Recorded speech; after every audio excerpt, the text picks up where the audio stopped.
Hello everyone, welcome back to my YouTube channel GS world classes. आज हम दिल्ली सल्तनत यानी कि मेडिवल हिस्ट्री में हम दिल्ली सल्तनत को एक ही वीडियो में पढ़ते हैं। तो सबसे पहले देखते हैं दिल्ली सल्तनत के कुछ प्रमुख वंश हैं, उनको जो है इस साइड दिया गया है, शासक का नेम दिया गया है और इधर उनका जो है टेन्योर दिया गया है, मतलब काल दिया गया है कि कब से कब तक उन्होंने शासन किया था। तो सबसे पहले गुलाम वंश को देखते हैं। गुलाम वंश जो है सबसे पहला शासक जो हुआ था वो कुतुबुद्दीन ऐबक हुआ था। इसका टेन्योर कब था? तो ये 1206 से 1210 तक जो है इसका शासन था। इसके बाद आराम शाह जो है, आराम शाह इनका जो है 1210 से 1211 आ जाता है। इल्तुतमिश जो है ये 1211 से 1236 तक रहते हैं। फिर रुकनुद्दीन फिरोज जो है 1236 में ही। फिर इनके बाद रज़िया बेगम आती है। रज़िया बेगम जो है ये पहली मुस्लिम शासिका हैं महिला में। 1236 से 1240 तक रहता है इनका टेन्योर। क्या रहता है? तो 1236 से 1240 यानी कि 4 साल ये शासन करती हैं। इसके बाद आ जाते हैं मुइजुद्दीन बहराम शाह। तो ये 1240 से 1242 तक इन्होंने शासन किया, गुलाम वंश के शासक थे। इसके बाद आ जाते हैं अलाउद्दीन मसूद शाह। अलाउद्दीन मसूद शाह जो हैं इनका भी 1242 से 1246 तक शासन रहा है। नसीरुद्दीन महमूद का जो है 1246 से 1266 तक रहा हुआ है। बलबन का 1266 से 1287 तक रहा है। इसके बाद कैकुबाद एवं शमसुद्दीन क्यूमर्स आता है जो 1287 से 1290 तक शासन करता है। इसके बाद खिलजी वंश का जो है स्थापना हो जाती है। तो सबसे पहले खिलजी वंश की स्थापना जलालुद्दीन खिलजी के द्वारा होता है। ये पहले शासक हैं इस वंश के। इनका टेन्योर जो है 1290 से 1296 तक है। अलाउद्दीन खिलजी आते हैं जो 1296 से 1316 तक हैं। इसके बाद कुतुबुद्दीन मुबारक आते हैं जो 1316 से 1320 तक शासन करते हैं। खिलजी वंश के बाद जो है तुगलक वंश आता है और ये वंश इतना इम्पॉर्टेंट है, ये जैसे यूपीपीसीएस हो गया और आरओ हो गया, तो इन वंश को जो है क्रोनोलॉजिकल आर्डर में जो है लगाने के लिए आता है कि सबसे पहले कौन सा वंश आता है, फिर कौन सा वंश आता है। तो सबसे पहले गुलाम वंश आता है, गुलाम वंश आता है, फिर उसके बाद खिलजी वंश आता है, फिर तुगलक वंश आता है, फिर जो है सैयद वंश आता है, फिर लोधी वंश। यानी दिल्ली सल्तनत के अंदर जो है वो 5 वंश आते हैं, 5 वंश आते हैं दिल्ली सल्तनत के अंदर और इन्हें जो है इसी ऑर्डर में जो लिखा जाता है। फिर तुगलक वंश में सबसे पहले नहीं, अभी तो खिलजी वंश। खिलजी वंश के जो हैं सबसे पहले शासक जलालुद्दीन खिलजी थे। 1290 से 1296 तक शासन रहता है इनका। उनके बाद अलाउद्दीन खिलजी आता है। अलाउद्दीन खिलजी कब से कब तक शासन करता है? तो 1296 से 1316 तक अलाउद्दीन खिलजी का शासन रहता है। कुतुबुद्दीन मुबारक का कब से कब तक रहता है? तो 1316 से 1320 तक रहता है। फिर तुगलक वंश की स्थापना होता है। तुगलक वंश का संस्थापक किसे माना जाता है? तो गयासुद्दीन तुगलक को माना जाता है। सबसे पहला शासक ये 1320 से 1325 तक जो है शासन करता है। उसके बाद मोहम्मद बिन तुगलक आ जाता है जो 1325 से 1351 तक शासन करता है। फिर फिरोज़ तुगलक आता है जो 1351 से 1388। ये इम्पॉर्टेंट हैं ये तीनों शासक। उसके बाद कुछ अन्य शासक इस वंश के हुए थे जो 1388 से 1412 तक जो है शासन करते हैं। वो इतने इम्पॉर्टेंट नहीं, इसलिए दिया भी नहीं गया हुआ है। फिर सैयद वंश आता है। सैयद वंश के संस्थापक को किसे माना जाता है? तो खिज्र खां जो है ये सैयद वंश का संस्थापक है। ये कब से कब तक शासन करता है? तो 1414 से 1421 तक जो है ये शासन करता है। इसके बाद मुबारक शाह आ जाता है जो 1421 से 1434 तक शासन करता है। फिर मोहम्मद शाह आता है जो 1434 तक 1445 तक शासन करता है। फिर अलाउद्दीन आलम शाह आता है जो 1445 तक 1450 तक जो है शासन करता है। इसके बाद जो है लोधी वंश की स्थापना होती है। बहलोल लोधी इसकी स्थापना करता है। 1451 से 1489 तक जो है इसकी वो शासन करता है। फिर सिकंदर लोधी आता है जो 1489 से 1517 तक जो है शासन करता है। फिर इसका जो है आखिरी शासक लोदी वंश का इब्राहिम लोदी, जो 1517 तक 1526 तक जो है शासन करता है। आगे देखते हैं दिल्ली सल्तनत के प्रमुख वंश एवं उनका कार्यकाल। तो ये एक ही मतलब इसमें दिया गया है। गुलाम वंश का कब से कब तक शासन था, तो 1206 से 1290 तक शासन था। खिलजी वंश का तो 1290 से 1320 तक शासन था। और तुगलक वंश का कब से था, 1320 से 1414 तक था। और सैयद वंश का 14 से 1451 था। और 1451 से 1526 लोदी वंश का था। आगे देखते हैं गुलाम वंश को डिटेल्स में पढ़ते हैं। गुलाम वंश का संस्थापक जो था वो कुतुबुद्दीन ऐबक था, जो 1206 से 1210 तक उसका जो है शासन काल था। गुलाम वंश कौन था जानते हैं, तो मोहम्मद गौरी की मृत्यु के बाद उसके गुलाम सरदार कुतुबुद्दीन ऐबक ने 1206 में गुलाम वंश की स्थापना की थी। तुगरील को मोहम्मद गौरी को बयाना का गवर्नर बनाया था। और कुतुबुद्दीन ऐबक जो था ये दिल्ली का गवर्नर था। कुतुबुद्दीन ऐबक और गौर के सुल्तान गयासुद्दीन महमूद ने दास्ता से मुक्त कर दिया गया था। कुतुबुद्दीन ऐबक की शादी जो है वो यल्दौज की बेटी से हुई थी। और 1210 ईस्वी में ही कुतुबुद्दीन ऐबक की मृत्यु जो है वो लाहौर में चौगान यानी कि पोलो खेलते समय हुई थी। एक क्वेश्चन पूछा भी जाता है, किस दिल्ली सल्तनत का शासक जो है मृत्यु जो है चौगान या पोलो खेलते समय हुआ था, तो ये कुतुबुद्दीन ऐबक था। इसको और किस नेम से जाना जाता था कुतुबुद्दीन ऐबक को, तो लाख बख्श के नाम से भी जाना जाता था। लाख बख्श का अर्थ क्या होता है, तो लाखों में दान करने वालों के नाम से जो है दान करने वाला होता है, ये इसका अर्थ होता है। और कुतुबुद्दीन ऐबक को जाना जाता है इसी नेम से। दिल्ली में जो है कुबुतुल इस्लाम मस्जिद जो है और अजमेर में 2.5 दिन का झोपड़ा जो बना हुआ है वो कुतुबुद्दीन ऐबक ने ही बनवाया है। कुतुबुद्दीन ऐबक का जो राज्याभिषेक हुआ था वो 1206 ईस्वी में लाहौर में हुआ था। कुतुबुद्दीन ऐबक जो है वो 1206 से 1210 ईस्वी तक जो है लाहौर में ही शासन किया था। ऐबक ने समाज विस्तार से अधिक ध्यान राज्य सुदृढ़ीकरण पर दिया था। कुतुबुद्दीन ऐबक ने अपनी बहन की शादी जो है वो नसीरुद्दीन कुबाचा से की थी।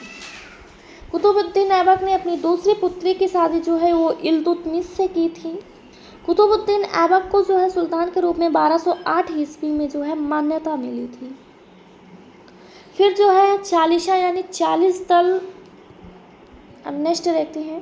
कुतुबुद्दीन ऐबक ने गौरी को भारतीय सल्तनत में मलिक और सिपह सलार की हैसियत से पद पर कार्य दिया था।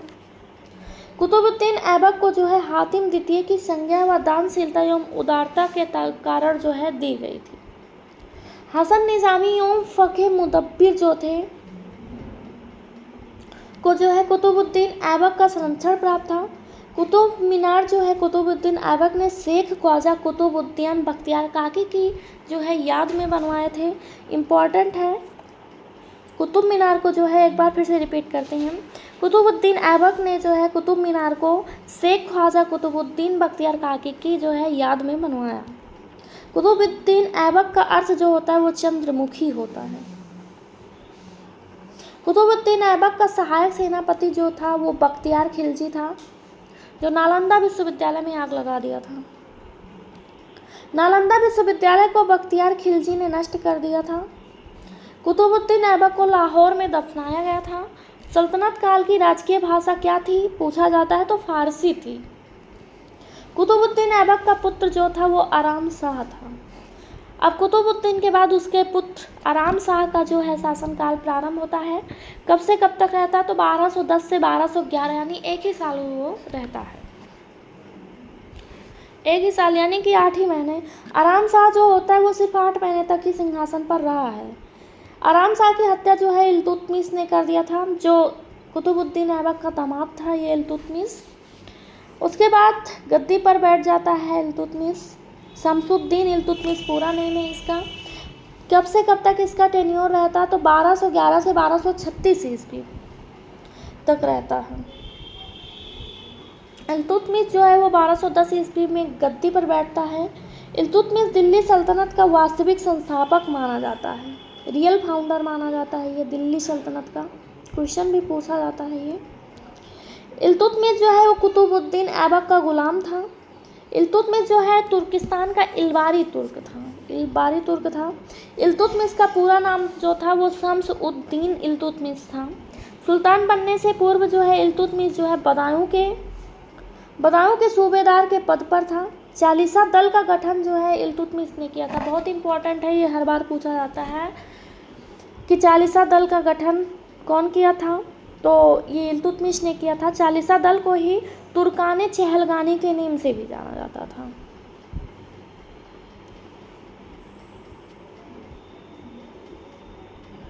चालीसा दल क्या होता था, तो ये चालीसा विश्वासी गुलाम सरदारों का गुट था। प्रारंभ में इल्तुतमिश को यल्दौज और कुबाचा का जो है उनसे सामना करना पड़ा। 1215 ईस्वी में जो है इल्तुतमिश ने यल्दौज को तराइन के मैदान में पराजित कर दिया था। इल्तुतमिश को वास्तविक सुल्तान का दर्जा 1229 में बगदाद के अब्बासी खलीफा से जो है प्राप्त हुआ था। सर्वप्रथम हिंदू अरबी सिक्का जो है इल्तुतमिश ने ही चलवाया था। इल्तुतमिश ने 2 महत्वपूर्ण सिक्के, चांदी का सिक्का टंका और चांबे का जीतल जो है प्रारंभ किया था। राजधानी को लाहौर से इल्तुतमिश ने दिल्ली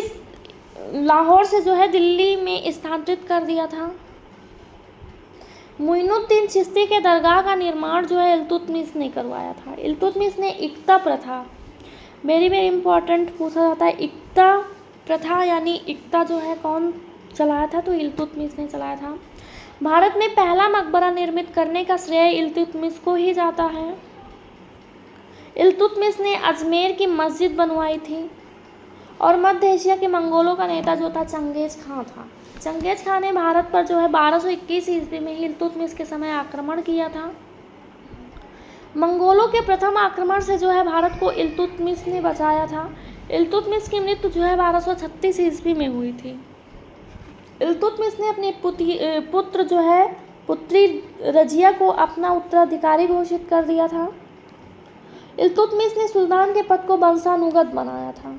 इसके बाद कौन आता है, तो रुकनुद्दीन फिरोज आता है 1236 ईस्वी में। अमीरों ने इल्तुतमिश का उत्तराधिकारी जो है रुकनुद्दीन फिरोज को बनाया था। रुकनुद्दीन फिरोज के शासन की बागडोर उसकी माँ सहतुरकान जो है के हाथ में थे। फिर आ जाता है रजिया का शासनकाल क्या रहता है, तो 1236 से 1240 ईस्वी में रहता है। रजिया जो है 1236 ईस्वी में जनता तथा अमीरों द्वारा गद्दी पर बैठाया गया। रजिया पर्दा प्रथा को त्याग कर पुरुषों की तरह जो है कोट और टोपी पहनकर जो है खुले मुंह जो है दरबार में जाने लगी थी। रजिया ने याकूत को अमीर याखूर नियुक्त किया था। रजिया ने जो है अल्तुनिया को तबर हिंद यानी भटिंडा जो है वहाँ का अक्तादार नियुक्त किया था। और रजिया ने अल्तुनिया से विवाह कर लिया था। यानी ये भी पूछा जाता है अल्तुनिया कौन था, तो रजिया का जो है हस्बैंड था। बैराम शाह ने कैथल के समीप कुछ हिंदू डाकुओं पर रजिया की हत्या करा दी थी। दिल्ली सल्तनत की प्रथम तुर्क महिला शासक कौन थी, तो ये पूछा गया है एग्जाम्स में, तो रजिया सुल्तान थी। इनके बाद आते हैं मुइजुद्दीन बैराम शाह। इनका जो है शासनकाल 1240 से 1242 ईस्वी तक रहता है। रजिया को अपदस्थ करके तुर्की सरदारों ने मुइजुद्दीन बैराम शाह को दिल्ली की गद्दी पर बैठा दिया। सुल्तान का अधिकार कम करने के लिए जो है नायके ममलिकात नए पद का जो है गठन किया। प्रथम नायब एतकीन को नियुक्त किया। बैराम शाह की हत्या जो है दिल्ली के तुर्क सरदारों ने की थी। अलाउद्दीन मसूद शाह जो है 1242 से 1246 ईस्वी में इसका जो है शासनकाल रहता है। बैराम शाह का उत्तराधिकारी जो है अलाउद्दीन मसूद शाह बना। मसूद शाह ने बलबन को अपने अमीर हाजिब बनाया। नसीरुद्दीन महमूद का जो है कब है टेन्योर, तो 1246 से 1265 ईस्वी तक रहता है। 1246 ईस्वी में बलबन ने मसूद शाह को स्थान पर नसीरुद्दीन महमूद को सुल्तान बनाया। नसीरुद्दीन ने राज की समझ शक्ति बलबन को सौंप दी। नसीरुद्दीन ने बलबन को उलुग खां की जो है उपाधि भी प्रदान किया था। आगे देखते हैं, बलबन ने अपनी पुत्री की शादी जो है वो नसीरुद्दीन से की थी। नसीरुद्दीन महमूद ऐसा सुल्तान था जो टोपी बनाकर अपना जीवन निर्वाह करता था। 1559 में मंगोल नेता हलाकू के साथ जो है समझौता पर बलबन ने पंजाब में शांति स्थापित की थी और मिनहाजुद्दीन सिराह ने अपनी तबकाते नाशरी नसीरुद्दीन को समर्पित की थी। 1265 ईस्वी में नसीरुद्दीन महमूद की मृत्यु के बाद बलबन उसका उत्तराधिकारी बना था। गयासुद्दीन बलबन 1265 ईस्वी से 1287 ईस्वी में गयासुद्दीन बलबन इलबारी जात का था। बलबन को जो है ख्वाजा जमालुद्दीन बसरी जो है खरीद कर दिल्ली लाया था और इल्तुतमिश ने बलबन को ग्वालियर विजय के उपरांत खरीदा था। रजिया के शासनकाल में जो है बलबन अमीर शिकारे पद पर था। इल्तुतमिश द्वारा स्थापित चालीसा दल को बलबन ने ही समाप्त किया था। बंगाल की राजधानी लखनौती को बलबन के समय जो है विद्रोहों का नगर कहा जाता था। बंगाल के विद्रोही सरकार तुगरिल खां को जो है मलिक मुकद्दर ने पकड़ा था। मेवाड़ियों के विद्रोह का दमन कौन किया था? गयासुद्दीन बलबन ने किया था। बलबन की और कौन कौन सी उपलब्धियां थी तो देखते हैं। बलबन ने जो है ये केंद्रीय सैन्य विभाग की स्थापना, जिसे दीवाने अर्ज कहते हैं, इसकी स्थापना की थी और सीमा क्षेत्र में स्थित किलों का पुनर्निर्माण करवाया था। आयोग एवं वृद्ध सैनिकों को पेंशन की पदमुक्त करके योजना चलाई थी। अपने सैनिकों के वेतन का भुगतान नकद में किया। सिजदा और पाबोस का प्रचलन जो है अनिवार्य कर दिया। यानी सिजदा पाबोस कौन शुरू किया था? तो बलबन ने किया था। बहुत बार पूछा गया है। फारसी रीति रिवाज पर आधारित नौरोज उत्सव को भी प्रारंभ किया था। नौरोज त्यौहार जो है इसके ही मतलब शासनकाल से मनाया जाने लगा था। अपने विरोधियों के प्रति कठोर लौ एवं रक्त की नीति अपनाई थी। उसने कहा कि राजा धरती पर ईश्वर का प्रतिनिधि यानी सुल्तान जिल्ले इलाही होता है। उच्च कुल एवं कुल के व्यक्तियों के बीच अंतर स्थापित किया था। अपने दरबार को ईरानी परंपरा के आधार पर सजाया था। कुरान के नियमों को शासन का आधार बनाया और सिक्कों पर जो है खलीफा नाम अंकित करा था। पूछा गया एग्जाम में कि दिल्ली का कौन शासक ऐसा था जो सिक्कों पर खलीफा का नाम लिखवाया था? तो यही था बलबन। उसके नाम से कुतबे पढ़े। दिन में 5 बार जो है वो नमाज पढ़ता था। सुल्तान बनने के बाद शराब एवं भोग विलास त्याग दिया था। बलबन के दरबार में फारसी के प्रसिद्ध कवि अमीर खुसरो, अमीर हसन रहते थे। प्रसिद्ध ज्योतिषी एवं चिकित्सक मौलाना हमीजुद्दीन मुतरिज जो है बलबन के दरबार में रहते थे। बलबन ने खुद को आफर सियाब का जो है वंशज बताया था। इम्पॉर्टेंट है ये भी, आफर सियाब का वंशज। इसके बाद बलबन की जो है न्याय व्यवस्था निष्पक्ष थी और बलबन की शासन जो है सफलता का मुख्य श्रेय उसका गुप्तचर विभाग था। बलबन के राजस्व सिद्धांत की 2 प्रमुख विशेषताएं थीं। तो पहला जो था वो सुल्तान का पद ईश्वर के द्वारा प्रदान किया होता है और दूसरा था सुल्तान का निरंकुश होना आवश्यक है। बड़े पुत्र महमूद की मृत्यु के सदमे से बलबन की मृत्यु हो गई थी। इसके बाद कैकुवाद आता है 1287 से 1290। बलबन के उत्तराधिकारी के रूप में कैकुवाद ने दिल्ली की गद्दी पर जो है 1287 ईस्वी में आसीन में जो है हुआ था। कैकुवाद का सेनापति गैर तुर्क सरदार जो है जलालुद्दीन फिरोज खिलजी था। कैकुवाद लकवा से मर गया था। कैकुवाद जो है अत्यंत विलासी एवं कामुक था। गुलाम वंश का अंतिम शासक जो था वो शमसुद्दीन क्यूमर्स था। आगे देखते हैं खिलजी वंश। खिलजी वंश का शासन कब से कब तक रहता है? तो 1290 से 1320 ईस्वी तक रहता है। खिलजी वंश का जो संस्थापक है वो जलालुद्दीन फिरोज खिलजी था। खिलजी जो है अफगानिस्तान के हेलमंद नदी के तटीय क्षेत्रों में रहने वाली जाति थी। फिर से पढ़ते हैं। खिलजी जो है वो अफगानिस्तान के हेलमंद नदी के तटीय क्षेत्रों में रहने वाली जाति थी। इसका संस्थापक जलालुद्दीन फिरोज खिलजी, जिसका शासनकाल 1290 से 1296 ईस्वी तक था।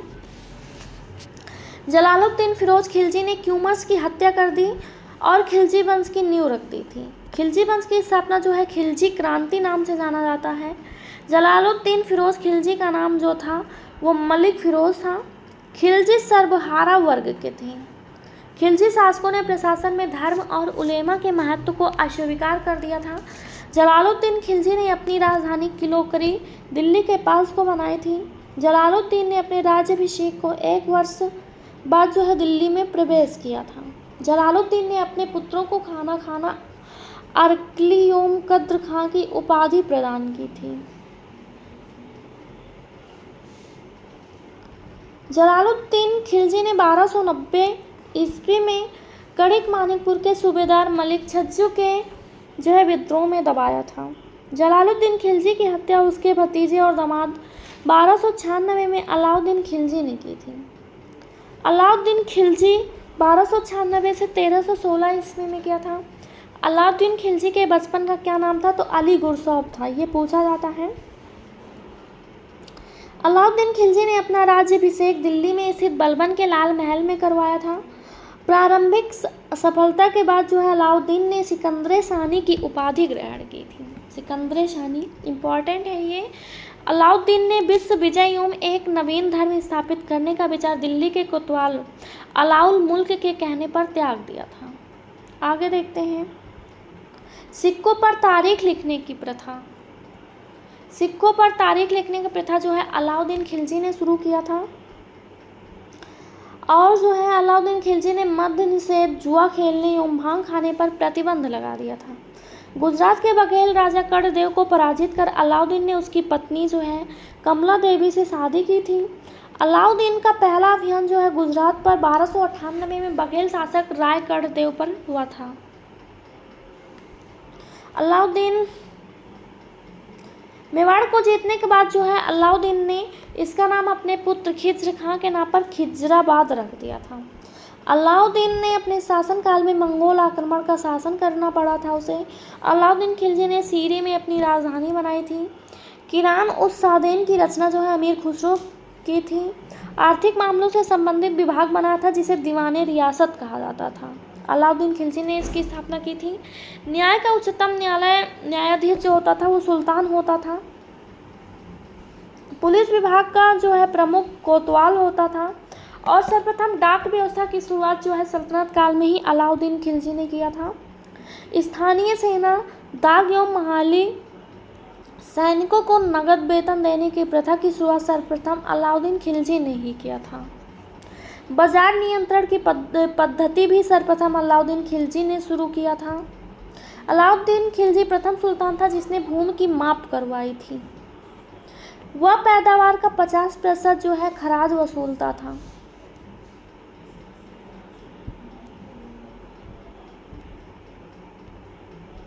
अलाउद्दीन का जो है मंत्रिपरिषद देखते हैं क्या था। तो दीवाने वजारत जो होता था वो वजीर होता था। दीवाने इंसा किसे कहा जाता था? तो शाही आदेशों का जो पालन करवाता था वो दीवाने इंसा होता था। और दीवाने आरिज तो जो सैन्य मंत्री यानी सेना का मंत्री होता था वो दीवाने आरिज कहा जाता था। दीवाने रसातल किसे कहा जाता था? तो जो विदेश विभाग का जो रहता था यानी विदेश विभाग डिपार्टमेंट को संभालता था उसे दीवाने रसातल कहा जाता था। गुजरात अभियान में ही नुसरत खां ने हिंदू हिजड़े मलिक कफूर को 1000 दिनार में खरीदा था। मलिक कफूर को 1000 दिनारी के नाम से भी जाना जाता था। अलाउद्दीन ने मलिक कफूर को जो है मालिक की नायाबे बना दिया था। अलाउद्दीन की मृत्यु के बाद जो है मलिक कफूर 35 दिनों तक जो है शासक जो है रहा था। मलिक कफूर ने सेनापति रहते हुए भी देवगिरी, वारंगल, द्वार समुद्र, मालाबार एवं मदुरा की महत्वपूर्ण विजय प्राप्त की थी।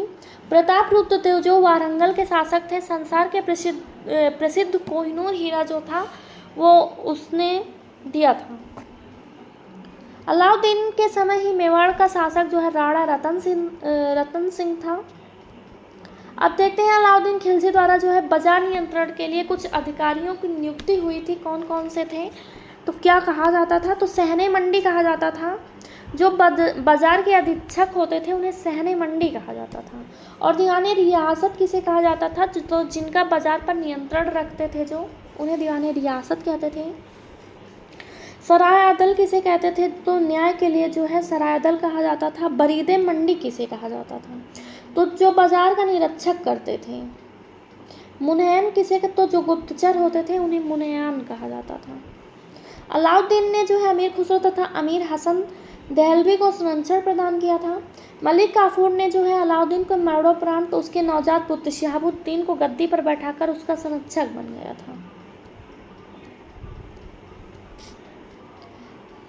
खजाइनुल फतूह में अमीर खुसरो ने अलाउद्दीन को विश्व का सुल्तान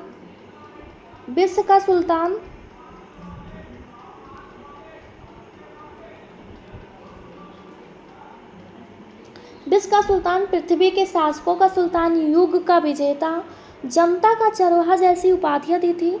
अलाई दरवाज़ा जो था वो अलाउद्दीन खिलजी ने ही बनवाया हुआ था। इसके बाद जो है अलाउद्दीन खिलजी के बाद मुबारक शाह खिलजी का शासनकाल आ जाता है।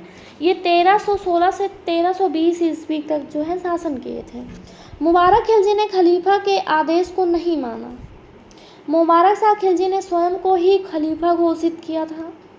ये भी एग्जाम में पूछा जाता है कि खिलजी वंश का कौन सा शासक जो है खुद को खलीफा घोषित किया था, तो इसका आंसर जो हो जाएगा ये हो जाएगा मुबारक शाह खिलजी ने। आगे देखते हैं, मुबारक शाह खिलजी ने उल इमाम खिलाफत उल्लाह उपाधि धारण की थी। बरनी के अनुसार जो था मुबारक शाह खिलजी कभी कभी दरबार में नग्न अवस्था में भी आता था। मुबारक खिलजी की हत्या खुसरो शाह ने की थी। खुसरो शाह की हत्या जो है गाजी मलिक यानी कि गयासुद्दीन तुगलक ने किया था। खुसरो शाह ने पैगंबर का सेनापति की उपाधि धारण की थी। इसके बाद आ जाता है तुगलक वंश। तुगलक वंश का शासनकाल कब से कब तक रहता है, तो 1320 से 1444 तक जो है ये तुगलक वंश का शासनकाल रहता है। और गयासुद्दीन तुगलक ये तुगलक वंश का संस्थापक माना जाता है। 1320 से 1325 तक इसका शासनकाल रहा है। तुगलक वंश की स्थापना गयासुद्दीन तुगलक ने 8 सितंबर 1320 को की थी। गयासुद्दीन तुगलक का नाम वास्तविक नाम जो था गाजी मलिक या तुगलक गाजी था। गयासुद्दीन तुगलक ने 29 बार जो है मंगोल को आक्रमण को विफल किया था। पहली बार जो गयासुद्दीन तुगलक ने सिंचाई के लिए कुएं तथा नहरों का निर्माण करवाया था।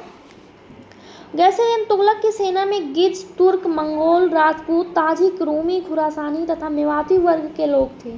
दिल्ली के समीप अफगानपुर में लकड़ी से निर्मित स्वागत महल में धराशायी होने से गयासुद्दीन तुगलक की मृत्यु हो गई थी। अफगान की लकड़ी के महल को गयासुद्दीन के पुत्र जौना खां ने बनवाया था। मृत्यु से पूर्व गयासुद्दीन तुगलक बंगाल अभियान से लौट रहा था। रोमन शैली में जो है तुगलक बाद को गयासुद्दीन ने बसाया था। आगे देखते हैं, निजामुद्दीन औलिया ने गयासुद्दीन तुगलक के बारे में कहा था कि दिल्ली अभी बहुत दूर है। ये भी पूछा जाता है किसने कहा था दिल्ली अभी बहुत दूर है, तो निजामुद्दीन औलिया ने कहा था गयासुद्दीन के बारे में।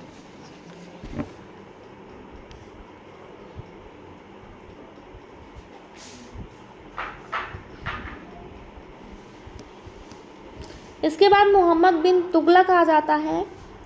इसकी जो है टेन्योर जो है 1325 से 1351 ईस्वी तक रहता है।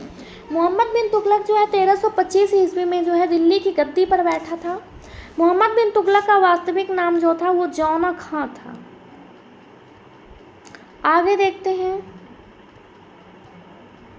दिल्ली सल्तनत के सभी सुल्तानों में मोहम्मद बिन तुगलक सर्वाधिक शिक्षित, विद्वान और योग्य था। मोहम्मद बिन तुगलक का नाम कई संज्ञाओं से जोड़ा जाता है। अंतर विरोध का विस्मयकारी मिश्रण, रक्त का प्यासा अथवा परोपकारी। मोहम्मद बिन तुगलक का शिक्षक मौलाना गयासुद्दीन था। मोहम्मद बिन तुगलक ने अपने चचेरे भाई फिरोज तुगलक को नायब बारबक के पद पर जो है प्रदान किया था। मोहम्मद बिन तुगलक का साम्राज्य जो है 23 प्रांतों में बटा था। मोहम्मद बिन तुगलक ने दोआब क्षेत्र में कर की मात्रा में वृद्धि प्रथम योजना लागू की थी। मोहम्मद बिन तुगलक ने कृषि के विकास के लिए दीवाने कोही जो है विभाग की स्थापना किया था। दिल्ली से राजधानी बदलकर देवगिरी यानी मोहम्मद बिन तुगलक ले गया था। देवगिरी का नया नाम जो है दौलताबाद रखा था।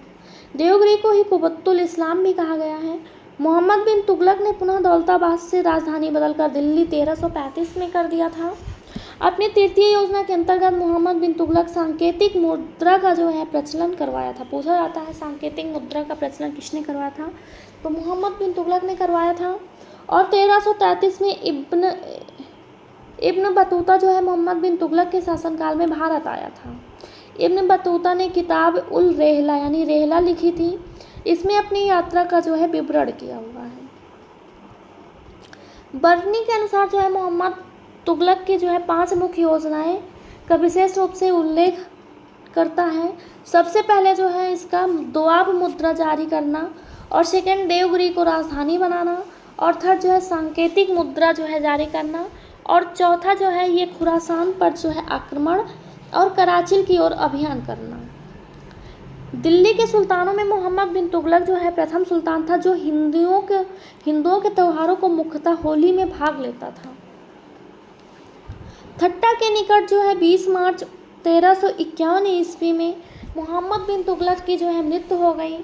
उसके निधन पर बदायूं ने लिखा है, सुल्तान को उसकी प्रजा और प्रजा से प्रजा को अपने सुल्तान से मुक्ति मिल गई।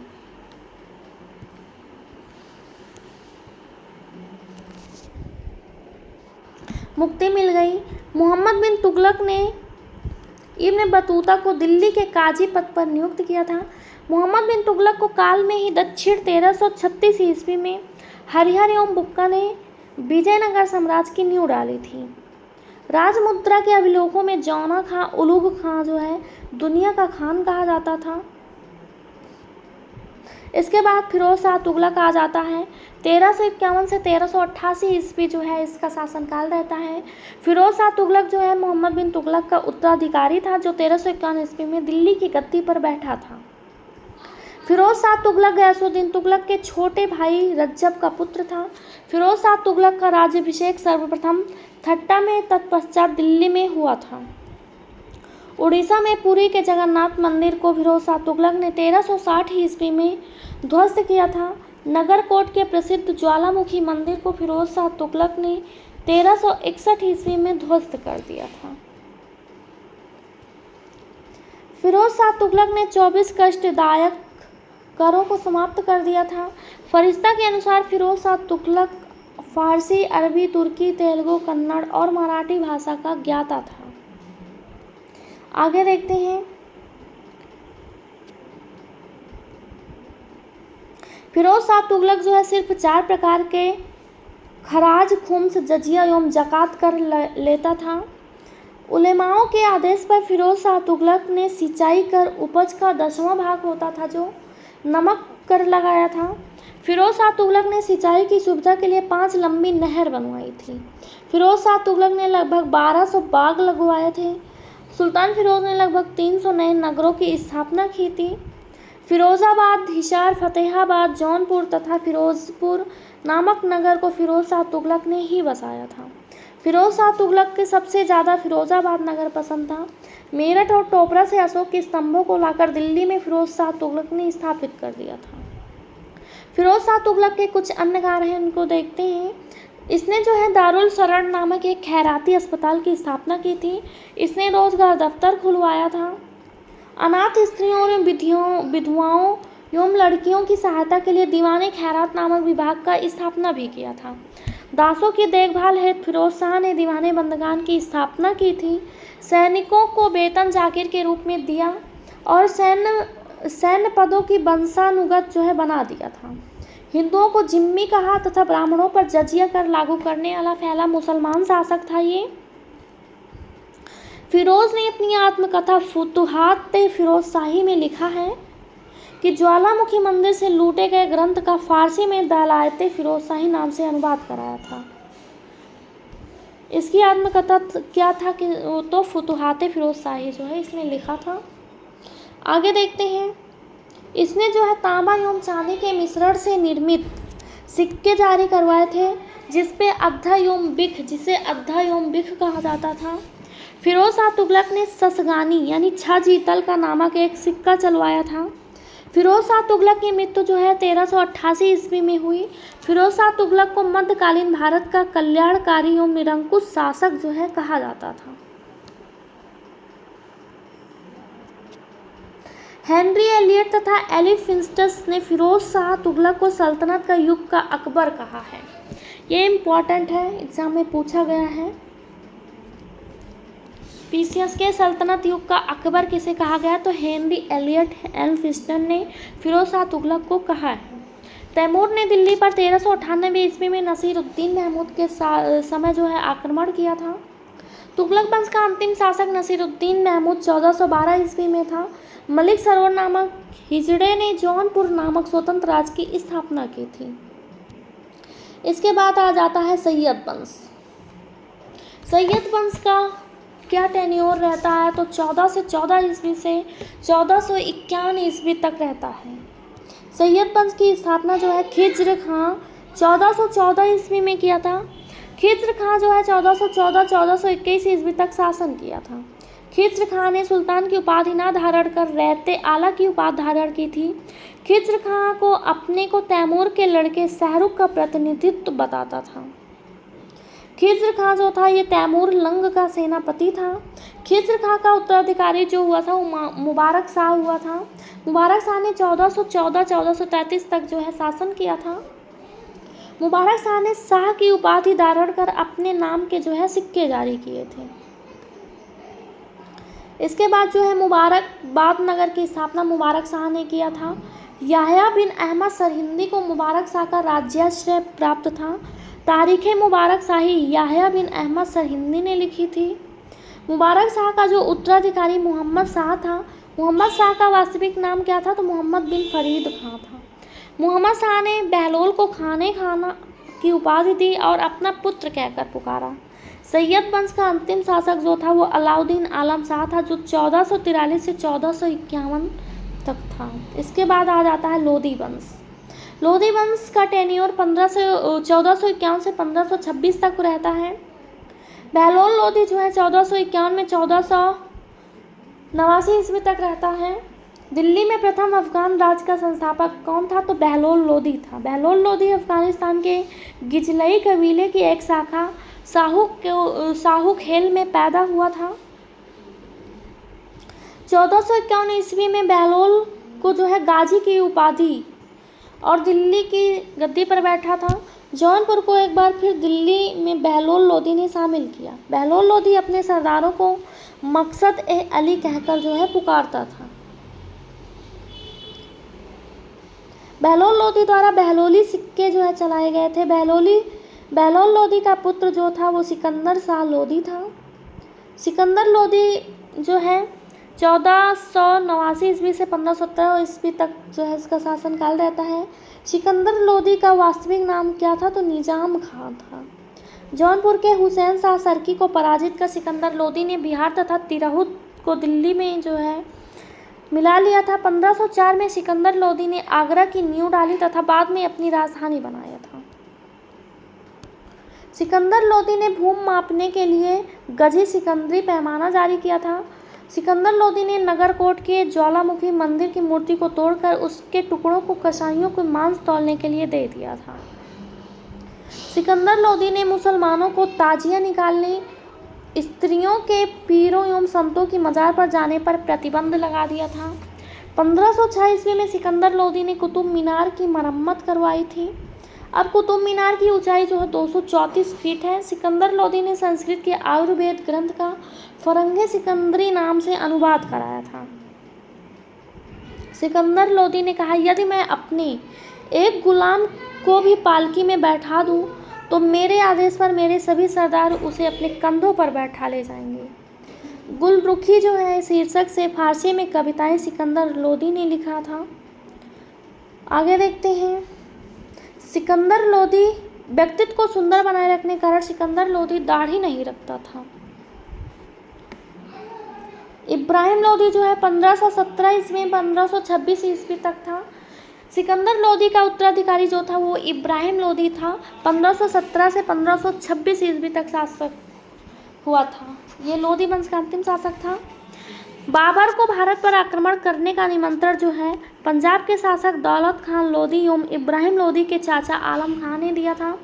इब्राहिम लोधी एवं बाबर के मध्य जो है 21 अप्रैल 1526 ईस्वी को पानीपत के दौरान युद्ध हुआ, जिसमें बाबर की विजय हुई। वह लोधी वंश का अंतिम शासक था। इब्राहिम लोधी भारत का एकमात्र सुल्तान था जो युद्ध भूमि में मारा गया था। इसकी मृत्यु जो है मृत्यु के साथ ही लोधी वंश तथा दिल्ली सल्तनत दोनों का अंत हो गया। Thanks for watching GS world classes. अगर वीडियोज़ अच्छी लगे तो हमारे चैनल को सब्सक्राइब करें, वीडियोज़ को लाइक शेयर कमेंट ज़रूर करें। धन्यवाद।